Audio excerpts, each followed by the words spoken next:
വരട്ടെ, അവന്റെ കൈക്ക് ഇത് ഒതുങ്ങും. ഈശ്വര, ഏതായാലും ഹരിദ്വാരത്തിലേക്ക് പോകാനുള്ള സമയം കിട്ടുമെന്ന് തോന്നുന്നില്ല. ഇനിയിപ്പോ എന്താ ചെയ്യാ? തൽക്കാലം ഈ ദ്വാരത്തിലേക്ക് പോകാം. എല്ലാരും പേടിക്കും, ഞാനായിട്ട് പേടിക്കാതെ എന്തിനാ? ഇവിടെ വേണ്ട, ഇരിക്കുകയാണ് സൈപ്പ്. ഈശ്വരാ, കാത്തിരക്ഷിക്കണേ.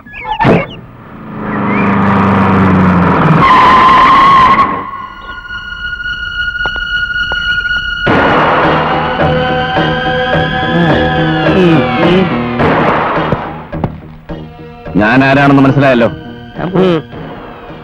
മനസ്സിലായി. എന്താ ഉണ്ടായത്? സത്യം പറഞ്ഞോ. നിങ്ങളുടെ പെങ്ങൾക്ക് ചെറിയൊരു ഗർഭപ്രശ്നമുണ്ട്. ആരാണെന്ന് അവൾ തെലുങ്കിലേ പറയൂ. നിങ്ങൾക്ക് തെലുങ്ക് അറിയാമെങ്കിൽ അതൊന്ന് ചോദിച്ച് മനസ്സിലാക്കി. കളിയാക്കുകയാണോ? കവലനോട് ഇറങ്ങി ഒന്ന് അന്വേഷിച്ച് നോക്ക്. ഇമ്പിച്ചി ആരാണ് താൻ അറിയും. അതല്ലല്ലോ ഇപ്പൊ അറിയേണ്ടത്. ഇമ്പിച്ചി കാട്ടി എന്നെ പേടിപ്പിക്കരുത്. സംസാരിക്കാൻ മിടുക്കനാണല്ലേ? എനിക്ക് പ്രവർത്തിക്കാനാ മിടുക്ക്. ഞാനിപ്പോ എന്തോ വേണം?